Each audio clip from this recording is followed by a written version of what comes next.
If you're looking for an amazing undergrad experience, I would definitely suggest here. They really make it an amazing experience for you. It's going to be about the people you meet, the groups that you become a part of, and the events that you attend.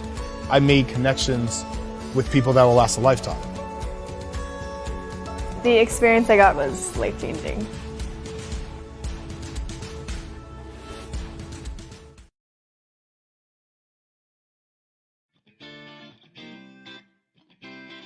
I'm passionate about entrepreneurship. I always dreamed about having my own business and all that, and after I got part of different competitions, entrepreneurship competitions on campus and with Epicenter, I've come to realize that that's kind of the career path I want to follow, and that helped me figure it out. I'm doing a double degree here at the University of Windsor, so I'm studying business and economics. I really enjoy my program. I also try to get involved as much as I can with different communities around campus. I get involved a lot with international students and try to have them or organize events for them. Also, I'm involved with different clubs and organizations in that. I think that being involved is good because you get to know different people. You also gain a lot of experience and make new skills that I can use further for my resume or when I'm applying for jobs. It's also good that I can apply the skills that I learn in classroom in real life. Prepared me for my future career. I got the chance to apply my skills through different volunteering opportunities. I volunteered as a consultant for food businesses, and that's where I got to apply my knowledge from. I would recommend University of Windsor to especially my friends from back home because it's so welcoming. It's easy to find help from people and to feel like home. I would also recommend my program to potential students because it's very exciting.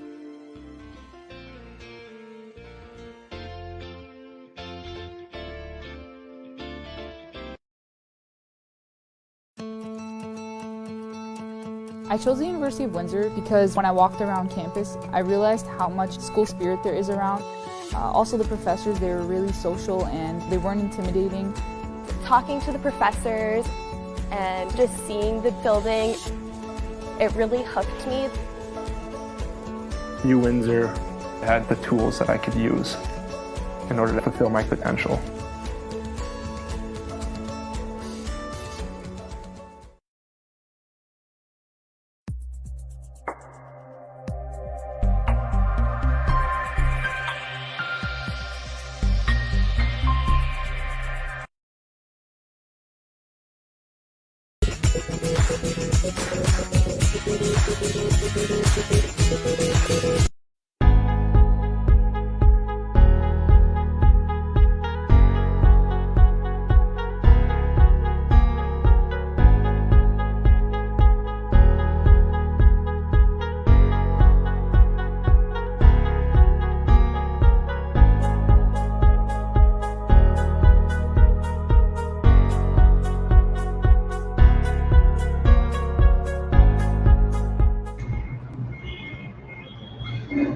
Dear viewers, welcome you once again in today's live session, and good afternoon to you all, and assalamu alaikum, of course.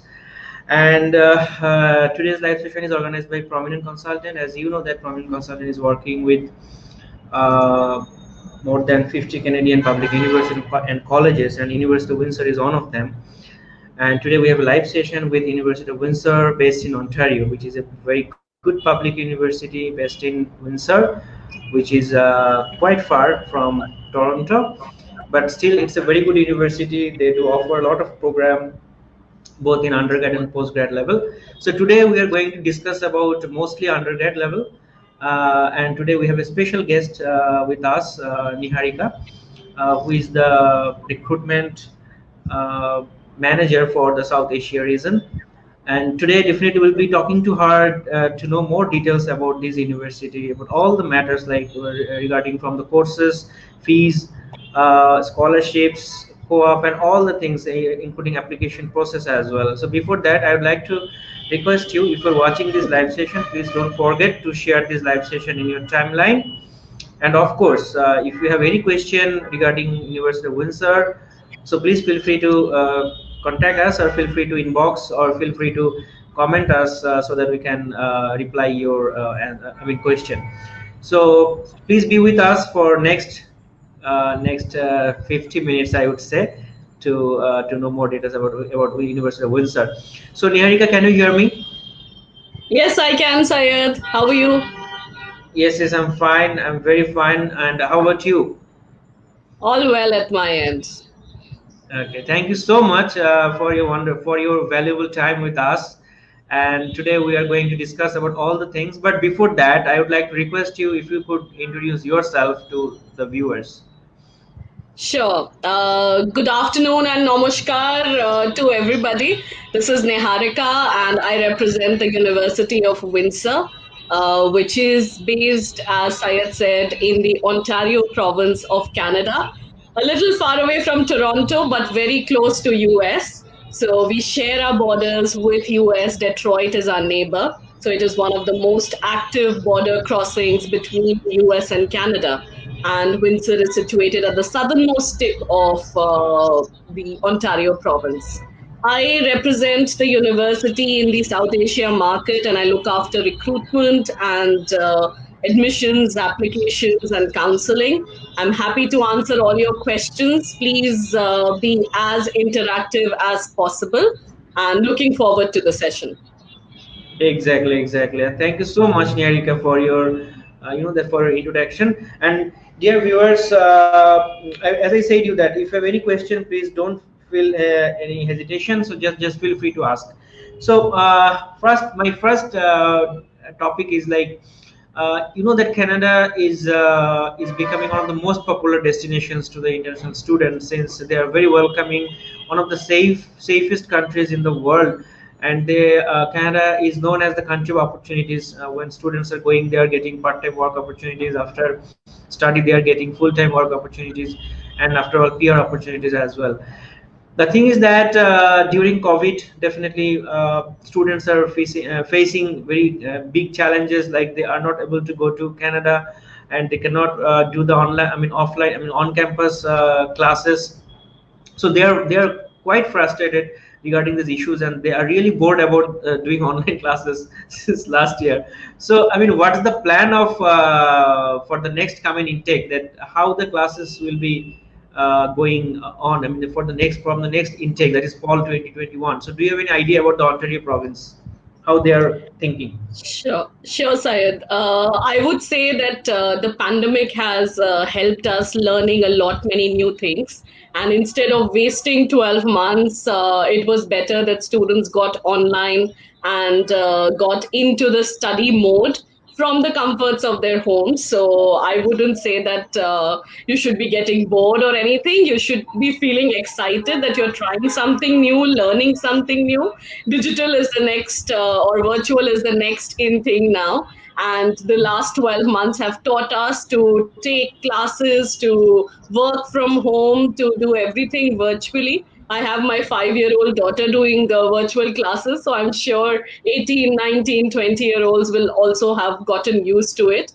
And as far as the plans for having in-person classes are concerned, Syed, at the moment, we are still not sure, although we have submitted and gotten our COVID-19 readiness plan approved by the provincial government. So everything is in place, but it would be the decision of the government and the universities combined whether they want to have in-person classes.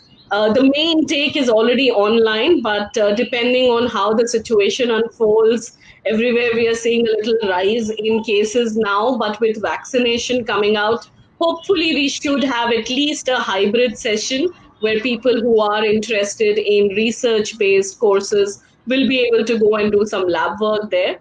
But definitely, as soon as I come to know from the province and from the university, I'll spread the word around. But at the moment, we don't have any concrete decision on whether the classes are going to be in person or not. Exactly. And actually, as you said, that yes, definitely they are going to experience the new things that they never experience such kind of online classes. That's true. But students' concept is that I'm spending the same amount but I'm not getting that environment of a Canadian, that where I can meet with the new people, the different weather, different culture. So that's the thing actually they are missing a lot.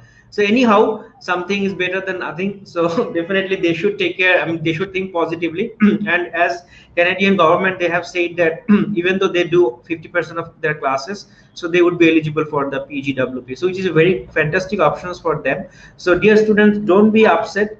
I would say that continue with your online classes, and something good is waiting for you in future, definitely, and you are going to get the same opportunity if you have done the online classes as well, up to 50%. So Niharika, just my next question is like, Ontario is one of the biggest. I mean, Ontario is the biggest province in Canada. And there are a lot of cities based in Ontario. Those are good cities like Waterloo is there, London is there, Thunder Bay, North Bay. Then some others, including Toronto, Ottawa, all are there. But Windsor is one of them. So people mostly they know about Toronto. Mostly they know about Toronto because most of the people they are going to Toronto. There are a lot of universities and colleges. There are a few universities and colleges.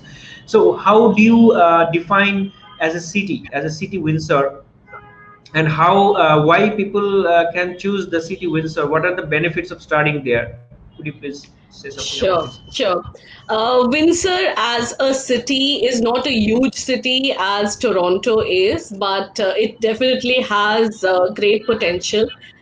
We are situated at the borders of US and Canada, southernmost tip of Ontario province, as I stated earlier.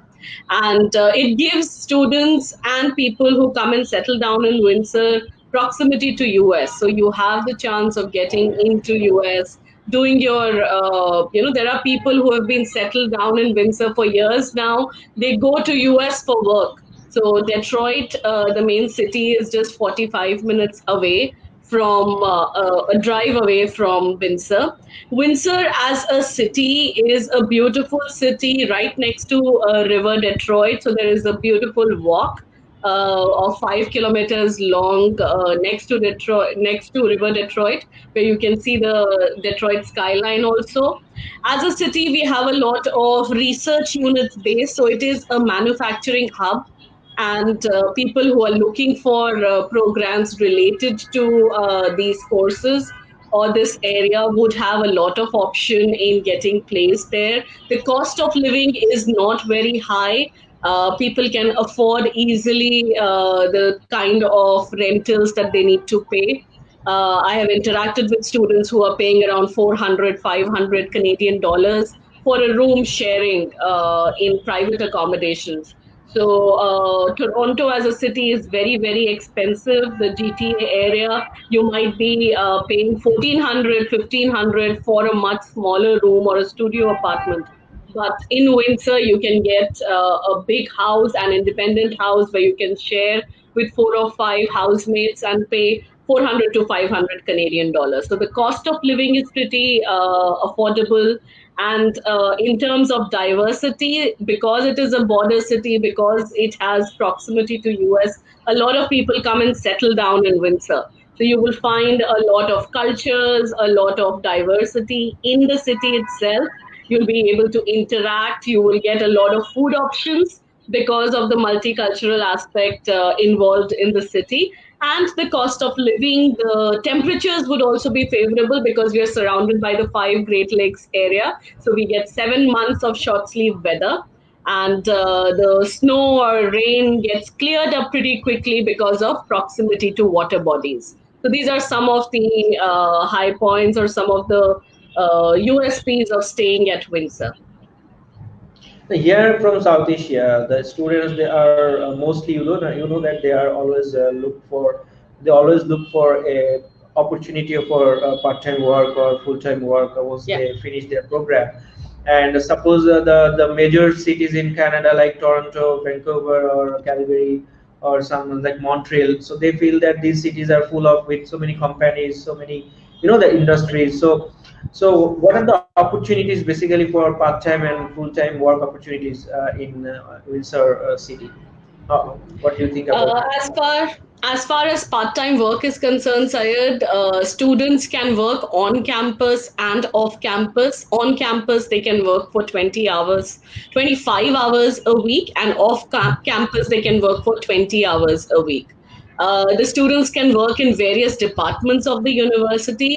The accommodation services, the international student support services, the office that I am a part of, the Office of Enrollment Management. We all hire international students as volunteers, as student ambassadors. They work for us and they get paid. The minimum wage is around $14.5 dollars per hour, Canadian dollars per hour, and various options to work with projects, research-based projects with supervisors also. There are teaching assistantship or graduate assistantship sort of roles available for master's students. When they are studying at the university, they can apply for these jobs. Outside campus, there are options available in stores, in shopping malls, in restaurants. We have loads of options there, many restaurants who hire international students too. So there would be plenty of opportunities on campus as well as off campus when students are looking out.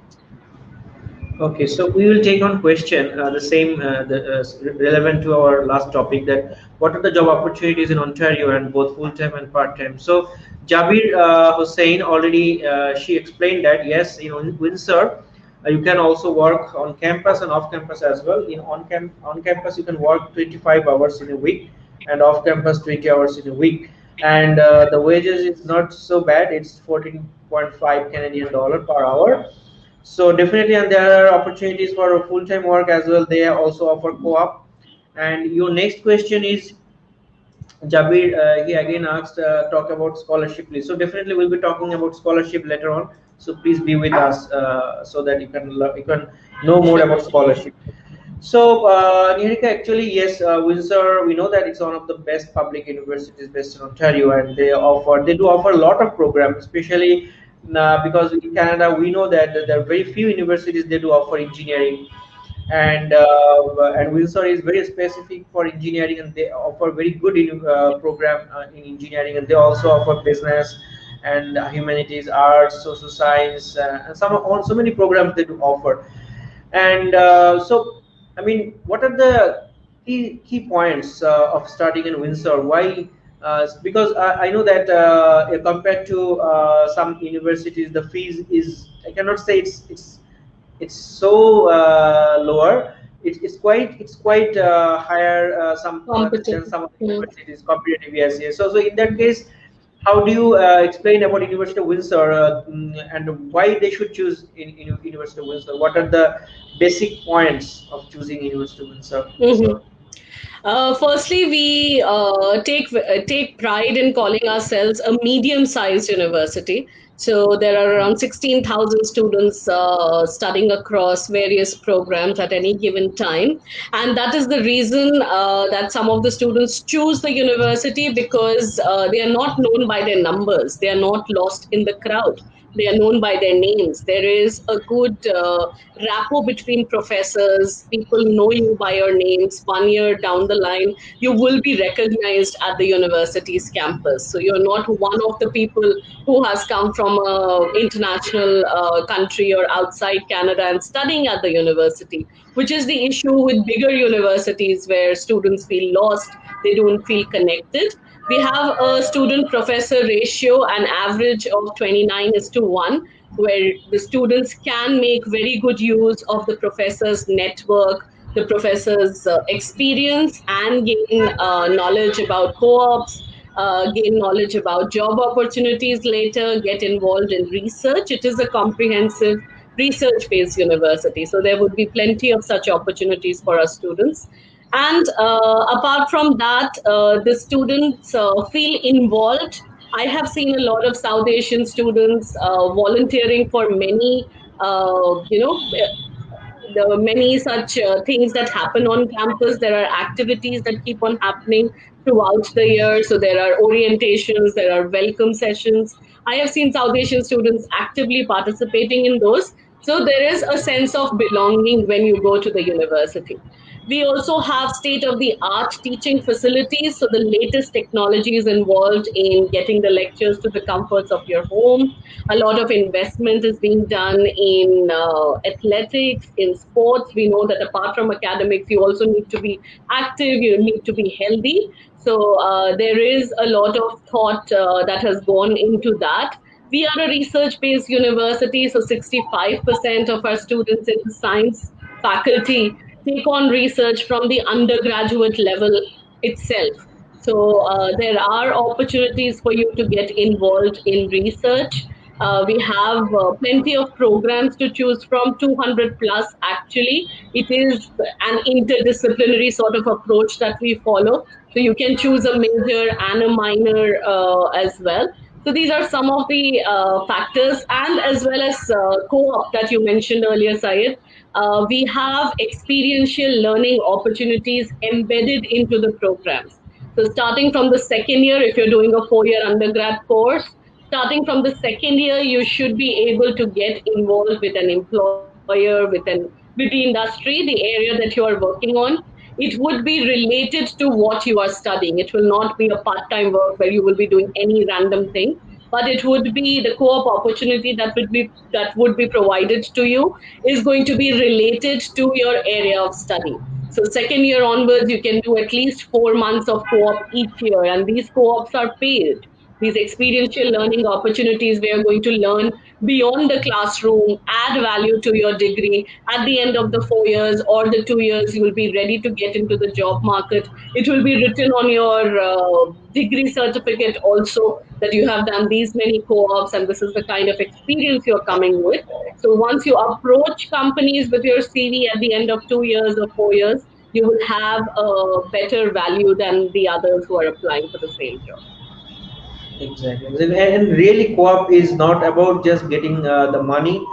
So it is just it is the main thing is that they are getting a full-time work experience in the relevant industry. That's true. And yes, and also before graduating they are having the 1 year of work experience. And one more thing that they are getting the connectivity of the companies. So that is another important thing, that after graduation it will make their way easier to get a job after graduation. So definitely students, I would say that if you have any opportunity to work in co-op terms, so definitely don't miss that. It's very important for your further career. So yes, Windsor, so far I can see they are very diverse in terms of courses. They have so many courses they have, and if I can say that if I name it, I have it, something like that, especially in undergrad level. So so as we will be talking mostly on undergraduate level. So could you please tell about your programs that you offer, and the program requirements, including academic and IELTS, and if you accept Duolingo, please let us know, and also the tuition fee structure exactly. Okay, so starting with our programs, we have around 9 faculties offering 200 plus programs, both at the undergrad and the master's level. So if you're looking at popular programs, we have all the engineering specializations, civil, industrial, electrical, materials, environmental, mechanical, automotive, aerospace. These are some of the top choices of students going from the South Asia region. And apart from that, we have computer science, we have forensic sciences, we have environmental science programs. We also have business related degrees. We have a BCom program. You can specialize in human resource, accounting, finance, global logistics and supply chain. Plenty of specializations available in the business faculty too. Then we have one of the largest faculty, the Faculty of Arts and Humanities, which has international relations, sociology, political science, economics, all these programs that you can actually get into. Human kinetics is another faculty which is popular. So anybody who's looking for rehabilitation or physiotherapy related programs, you should go in for a human kinetics specialization. Movement sciences and sports psychology is what we offer. So a lot of degrees to look at when you are choosing undergrad or master's studies. We have MEd, we have medical biotechnology at the master's level, we have masters of management, MBA program is also there. We also have actuarial sciences. We have applied economics. So a lot of options for the students to choose from. Basically, entry requirements range from 70 to 80%. So depending on what option you choose or what faculty you choose, your entry requirements may vary. So 70% is the minimum or equivalent is what we are looking at. And the tuition fee is ranging between 28,000 Canadian dollars and goes up to 40,000 Canadian dollars. So if you're looking at, say, a master's degree in management, you would be paying around 40,000 Canadian dollars. If you're looking at an arts and humanities bachelor's, so for 1 year, you would be paying around 28,000 Canadian dollars. So this is the kind of range that we have on offer. Anything else that you want me to add, Syed? I hope I've covered. No, I just want to include some more things. That number one is that what about the tuition fees for the engineering program, Bachelor of Engineering? Is it 35? Yeah, 34,000 Canadian dollars per annum. So it's around you'll be able to convert it into takas. Takas, yes. And one more thing, what should be the IELTS requirement and as well as the Duolingo requirement? IELTS is 6.5 overall with no scores less than 6, and Duolingo is 120. For our management masters, we need a 7 bands in IELTS and no score less than 6.5. Exactly. And really, so far we know that there are a lot of programs is offered in your master's level, including master, and there I think you have included a new program under masters in management, which is data analytics, I think.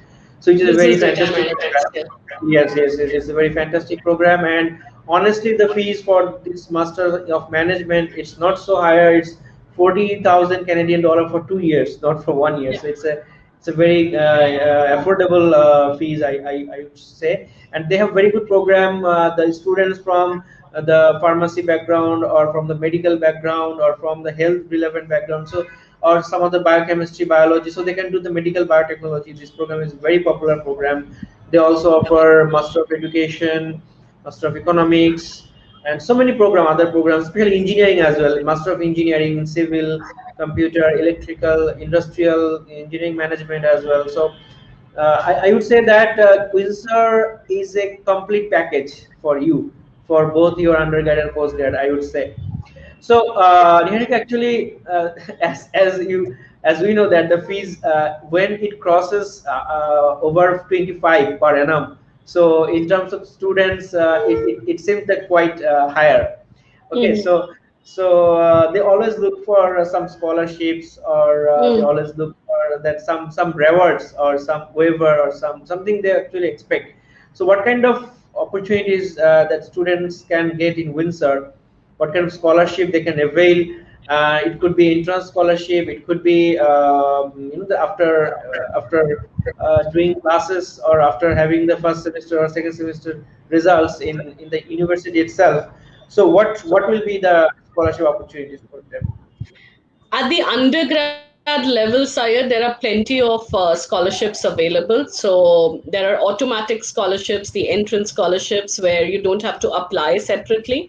Once your application is into the system and you've scored a consistent 85% and above in your 10th, 11th, and 12th pre-boards or predicted grades, then we should be able to assess you automatically for scholarships which range from 1,000 to 10,000 Canadian dollars. For people who are highly meritorious, like 5-point CGPA in their 10th and 12th, for those students, there are higher amount of scholarships, which range, which is like 10,000 Canadian dollars, which is the Dean Scholarship. There is a 16,000 Canadian dollar scholarship, which is the President's Scholarship. So plenty of options available at the undergrad level. There are certain scholarships which I can also give out if there is a meritorious student. And Syed, you feel that we can give some scholarship to that person, please recommend a name, and I should be able to give out at least 1,000 to 2,500 Canadian dollars scholarship to those students. So there are options galore for people who are. All these scholarships are academic merit based. So people who are looking for scholarships based on academic merit, there are a lot of options for them. For the master's students, unfortunately, for the course-based masters, there is no scholarship available. For the research-based masters, there are funding opportunities, there are internal and external funding opportunities available. So depending on the supervisor and the fund available with the supervisor, you should be able to get the allocation. But for that, the supervisor has the final discretion that how much percentage they want to give out for the research-based masters. Course-based, there is no scholarship, but there would be opportunities of getting into roles like teaching assistantship, graduate assistantship, or research assistantship. So you would be able to earn some extra money when you are going to the university for these programs. Exactly, and it's very true that the course-based masters, they don't offer any scholarship, because since the seats are very few and the number of application is very huge, so that's why they are not able to give scholarship. That's true. But yes, students, those who are planning for undergrad level, you have opportunity to get scholarship if you are doing well in your academic part. And also co-op can help you out. Co-op, sometimes we say it's some kind of scholarship as well, though you are earning money through your work, but definitely it's another opportunity to to get some earning, and you can adjust this amount towards your tuition fees sometimes. So regarding co-op, Niharika, I just want to know that you, as you have 9 faculties in your university, so what are the faculties that they do offer co-op, and minimum how many co-op terms you do offer, and how many maximum you do offer co-op in your program? So a lot of our courses have embedded co-ops. So in order to complete the program, you will have to finish a few co-ops. So minimum amount is 1 co-op, which is equivalent to 4 months. And the maximum you can do is 3 co-ops, which is equivalent to 12 months. So you can do a year of co-op while doing a 4-year undergraduation degree. And these co-ops start from the 2nd year onwards, when the student chooses their area of specialization. They will be able to do 1 co-op each year. So it is like an embedded co-op. So you will have 2 academic terms, 1 co-op term. So that is how it works each year. And students can do a maximum of 3 terms of co-op. And these co-ops will be paid co-ops. So students will be able to get in the range of 2,000 to 3,000 Canadian dollars per co-op. So you can earn up to 11,000 Canadian dollars for 1 year of co-op. So that is how the undergrad co-ops work. As far as, and the faculties you said, right? So there is co-op in engineering, there is co-op in computer science, there is co-op in business, there is co-op in chemistry, biochemistry, there is co-op in human kinetics. So these are some of the popular choices with South Asian students also. So these programs have co-ops embedded in them. So you will have to complete these co-ops in order to get the degree. But there are other programs which don't have embedded co-ops. For them also, there is a co-op department. So once you finish your first year and you're looking out for these opportunities can be in the form of internships, in the form of clinical placements, in the form of practicums. So you can keep your search on if it is not embedded into your program. Like, for example, I have seen a lot of psychology students. It is not embedded into their programs.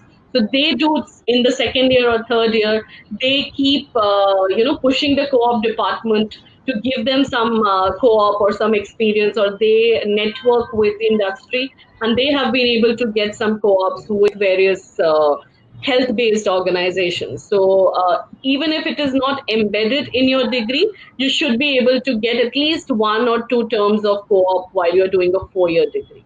For the master's students, there are co-ops available for our MAC program, the Masters in Applied Computing. There are co-ops available for our MEng programs, which are very popular. But these are very competitive. There are around 12 to 15 co-ops available, and a lot of students are vying for these co-ops. So you will have to maintain a good CGPA in the first 2 terms in order to get these co-ops. And most of the co-ops are paid. So you will have some extra money that you can earn through these co-ops. Exactly. Some of the popular choices for co-ops are Fiat Chrysler, General Motors, Scotia Bank, there is Maple Leaf Sports and Entertainment. There are a lot many options available. We've also had IBM coming on campus. We have job fairs every year. So there are options for students to get absorbed in these companies when they're looking for jobs, and many more. These are just the top 5 that I remembered. Exactly. And now we need to talk about the accommodation facilities on campus, and if they choose off-campus accommodation, then how the cost will be, and what are the facilities you do offer on campus in on-campus accommodation. So if you could explain this matter. Sure. We have around 4 accommodations on campus where students can choose out of 900 different room options. The rooms will be either single occupancy or double occupancy. So depending on your budget, depending on your preferences, you can choose these various rooms. You can also, club together 2-3 people, and you can fill up the form at the same time and choose the same accommodation. So that preference will also be given. If you need a male-only floor or a female-only floor, you can tick that box in the accommodation form. So you would be able to get those preferences. If you need 3 meals in a day, if you need 2 meals or no meal in a day, all that will depend on the kind of budget you have and on the kind of options you want to get into. So there are options for our undergrad students in the first year of study. You will be guaranteed accommodation. So as soon as you get your offer letter, please apply for the residential services too. If your application reaches us within the deadlines, we should be able to allocate an accommodation to you. The amount that goes into 1 year of accommodation, including fooding and lodging, is around 8 to 10,000 Canadian dollars. So that is for 1 year or 8 months of your academic program. And if you're looking for off-campus accommodation, like I was mentioning earlier, the accommodations are not very expensive. I have seen master's students staying in a 2-floor, house, independent house where the owners were not staying, but that house had 4 bedrooms, 1 living area, 4 washrooms, and a backyard and a front yard. So you can have everything to yourself. In approximately, they were paying around 400 to 500 Canadian dollars per month. And they were able to manage quite well. They had the whole house to themselves. There were 4 kids who were staying. And this is the kind of range that you can look at. If you're looking at flats, studio apartments, it might be a little lesser, but it would be in the range of 400 to 500 Canadian dollars per month. Okay. And during COVID, I mean, at present, students are moving to Canada with the proper documents. So, do you have an idea that once students are arriving in Canada at this moment? So, I think they should follow some instructions given by the Canadian government. So, do you have any idea about that? That now when students will be arriving in Canada, so what are the instructions they must be following? Basically, you'll have to have a quarantine plan in place. So if you go on to the IRCC website, or if you write to our international advisors who counsel for visa purposes, they will let you know that you need to have 14 days of stay where you will be quarantining yourself. You will have to fill up all the details about where you are staying, who is going to be the contact person, who's going to pick you up from the airport and bring you to your accommodation. All those details need to be filled up, and you need to provide all the details in a particular form. Our international student support team has a form that you can just fill up and take a printout and produce it at the immigration services. You will not be questioned too much because it has details in it which will answer all the questions that an immigration officer needs to know. So be in touch with our international advisors who counsel for visa and immigration, and I'm sure Syed and his team of counselors should be able to guide you, but you need to have a quarantine plan in place. If you're traveling right now from Bangladesh to Canada, Students have gone in January, and most of them did not have any issues. I mean, I have not come across any student who had any issues crossing the borders to Canada and then to Windsor. So if you have a proper quarantine plan on all the details written down, taken a printout, you shouldn't have an issue at all. Okay. And finally, the application process for University of Windsor, that when students are applying, so what kind of process they need to go through. Though we are here to help them out, but still, if you could say something about the application process, how they can start their application process. To start with, our application process is all online, so you can sit in the comforts of your home, just be on a phone call with prominent counselors, and they will be able to guide you. If you're able to come to their offices, not a problem. It's an online application where you will have to create a login and ID. You will be able to log into the UWinSite portal. For the undergrad students, we follow the OUAC guidelines.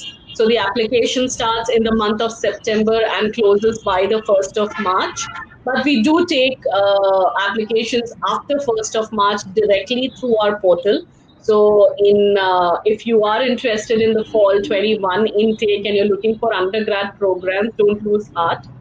We are still accepting applications. We know it's a pandemic and a lot of students are getting delayed with their results and many other things. So you can still apply till the 30th of April for the fall intake. If you're applying for an undergrad program, you will have to upload all your documents.